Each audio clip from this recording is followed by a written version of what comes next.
Woo! Hey everyone, this is Daryl from Daily Crypto Chasing. It's come to you live from Asia, guys. We're going to be talking about, looks like we could be seeing a massive recovery for Dogecoin coming. Also, we're going to be talking about Elon Musk, what happened to Elon Musk. And also, we're going to be talking about George from Cryptos R Us. He's running his mouth against Dogecoin again. Debbie Downer in the house. So bong on his head, guys. We're going to be talking about that. And what happened to Bitcoin? Bitcoin pumped to 53,000, dumped down to 50,000 and some change. What the heck happened? What caused that? I'm going to be talking to you about that. I'm going to be enlightening the brain pan. So, good morning from Vietnam. Howdy.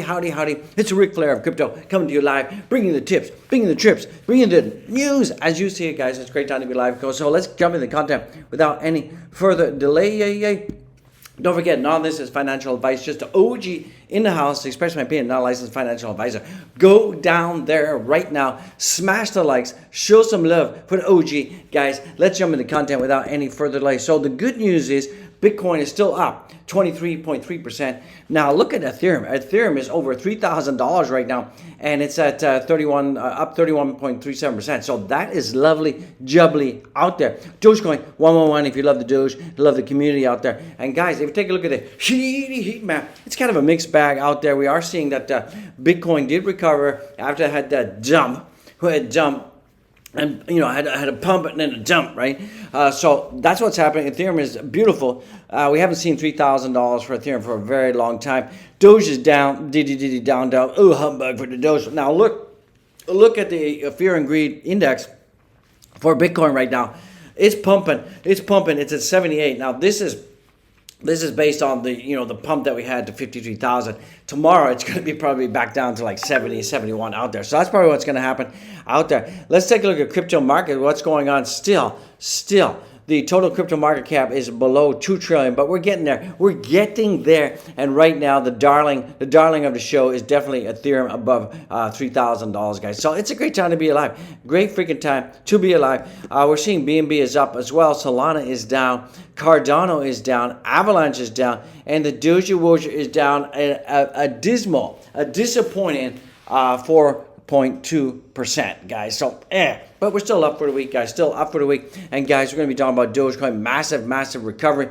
What other news is coming in? It looks like Michael Saylor came out and said, look, I'll be buying Bitcoin forever. Looks like Tether just printed I think that's $1 billion USD.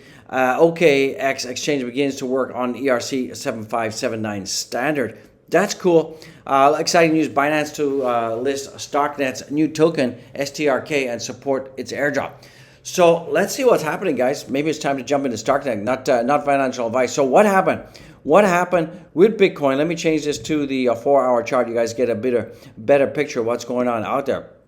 So we had this we had this pump, right? We had this pump. And we went all the way to 53,000 and some change. Then we jumped all the way down. We went as low as 50,800. So we had a massive pump. We had a massive jump. And what happened? Why did this happen? Well, I'm going to tell you what happened. Basically, get out of there. What's going on with the pizza? Basically, what happened was we had Bitcoin whales have sold over 30,000 BTC. So it is alleged that Grayscale jumped over 1.56 billion of their Bitcoin, and they pushed it onto Coinbase and sold it. But the good news is, even though it was sold, we also had another whales. Once they sold it, we saw almost 18K worth of Bitcoin, 1.1 billion, was moved off Coinbase, splitting into cold wallets ranging from 45 to 117 million. So the rumor is that Grayscale moved a whole ton, 1.5 billion of Bitcoin onto Coinbase, dumped it. Then Van Eck came in, bought up 1 billion, and then we saw Van Eck's volume went freaking parabolic. So even though we had this huge dump, Bitcoin is recovered back up, guys. So it's exactly where it was the day before the dump. and we're at 52,107. So that just goes to show the freaking resilience of Bitcoin. Bitcoin is forever. Bitcoin is unfreaking stoppable right now, guys. So it's a great time to be alive. So I'm not too worried about that. But, out there, Bitcoin has printed at the beep, all of you pattern. This price action reduces leverage in the system to prepare for a larger move. So we saw that if you were leverage trading, you got wreckety wreck. If you had a short position when it went up to 53,000, bang, you got wrecked. When it went down to 50,000, if you had a long position, bang, you got wrecked. So a lot of the leverage liquidity got taken out. The market makers gobbled up all of your money out there. The exchanges made a ton out there, and the losers were the retail traders who don't know bupkis about Bitcoin, don't know bupkis about anything. Do not freaking leverage trade. Do not be a degen. You will get wreckety wick out there, guys. Also, it looks like reporter talks to Michael Saylor. So let's take a brief look at this. We're going to go through 1 minute, but I think it's interesting to note that Michael Saylor says some important things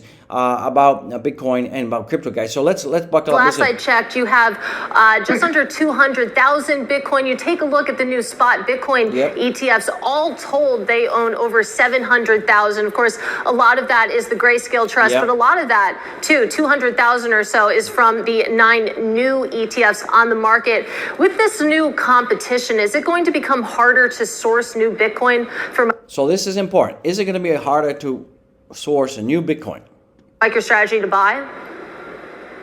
Well, I think it's a very virtuous cycle. The spot ETFs have opened up a gateway for institutional capital to flow into the Bitcoin ecosystem. The demand for the spot ETFs, especially the new ones, net, has been far in excess of the supply from the miners every day. In some cases, up to 8 to 10 times as much demand as supply every day. Wow. Supply shock. This is a rising tide that's going to lift all boats. Exactly. MicroStrategy's got a levered and all those boats also include the retail investors like you and like me. Operating strategy for Bitcoin. But if you look at what these spot ETFs are doing, they're facilitating the digital transformation of capital. And every day, hundreds of millions of dollars of capital is flowing from the traditional analog ecosystem into the digital economy. Absolutely. And to your point, I mean, actually, Gemini co-founder Cameron Winklevoss, he tweeted last week that the demand from the new Bitcoin ETFs, it's at least 10 times as much as the number of new tokens that are actually being minted by those miners. So really interesting supply-demand dynamics going on there. But let's talk about your existing holdings. As I mentioned in the intro, now worth around $10 billion. You have paper gains of about 70% or so, which a lot of people would like to see that sort of return. At any point, would you sell? When would it make sense to take profits there?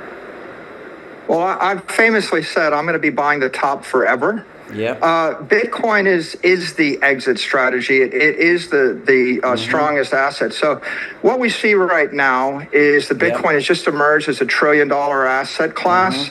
And it's alongside names like Apple and Google and Microsoft. But the difference between Bitcoin and the Magnificent Seven is Bitcoin's an asset class. It's not a company.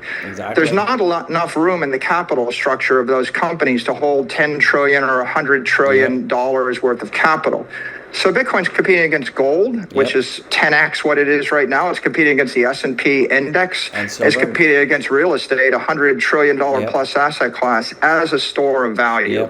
So we believe capital is going to keep flowing from those asset classes into Bitcoin because Bitcoin is... So basically, traditional asset classes, they're going to be flowing their money into Bitcoin, guys. So Bitcoin's forever. I think that's really interesting, really key insight from Michael Saylor out there, guys. So it's a great time to be alive. What's going on with Ethereum right now? Ethereum is just gingerly below 3,000. Got a little bit of rejection out there. Don't forget, look at the spot Bitcoin ETFs, almost 4.3%, and this is going up daily, freaking daily, guys. We're seeing a Bitcoin having 56 days away out there, guys. And also, too, George from Cryptos R Us, he's running his mouth again in his latest video. At the very end, at the 13 minute and 12 second part, he starts to mock Dogecoin and says, oh, why don't choose Ethereum? It's like basically he's putting down Dogecoin. He's basically a really negative Nancy when it comes to Dogecoin community. So get on there and rip him a new one. George, stop dissing on the Doge out there. What's going on with Doge right now? So Doge had a bit of a pump and dump when it came to the Ferrari announcement out there. People, price went up. Leverage traders went in, and once again they shorted it, and they took their profit out. But overall, we're still seeing that Dogecoin, is at 0.0855. Looking okay, guys. Looking okay. Looking lovely, jubbly. I'm loving it. You're loving it, guys. Right now, we're seeing that the total market cap of Dogecoin right now is down about 9.44%, about 698, and we're seeing the market cap is down 3.99%, 12.25 billion, and the volume is down 9%. So it's okay, guys. So Dogecoin, massive recovery coming, big trend coming. So we're seeing right now that Dogecoin. We're seeing that Dogecoin, the amount of activity, on-chain activity for Dogecoin has gone up. So we're seeing here that activity in the past month processed more than 1 million transactions every day since the 30th of January. This increased activity seems to have been reflected in the price, with the crypto up almost 11% since the beginning of February, guys. So we're up despite, George and the Debbie Downers. At the time of writing, Doge trading volume from CoinMarketCap was approximately 824 million.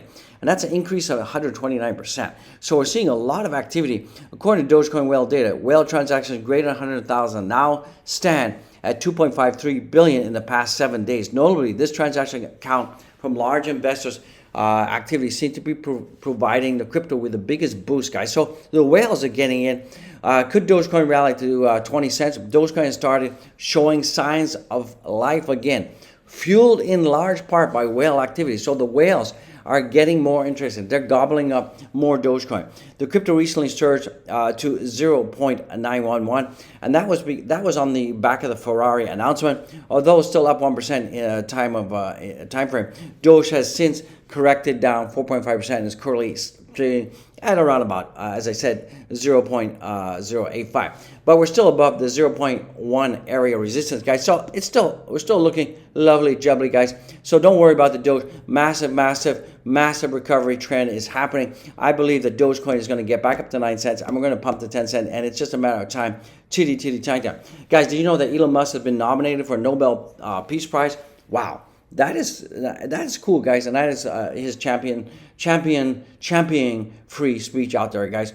Also, it looks like Dogecoin pizza, yum. So if you're in New York, you can get buy Doge and get pizza, guys. So great time to be alive. Absolutely great time to be alive out there, guys. I love it. You love it, guys. Let's freaking get it, guys. So go and follow me on my Twitter. I would appreciate it. Right now, we're getting pretty close to 11,000 followers, guys. I appreciate it. Guys, go down there, smash the like, subscribe, and be blessed, be well. I love it. You love it. Let's freaking get it now.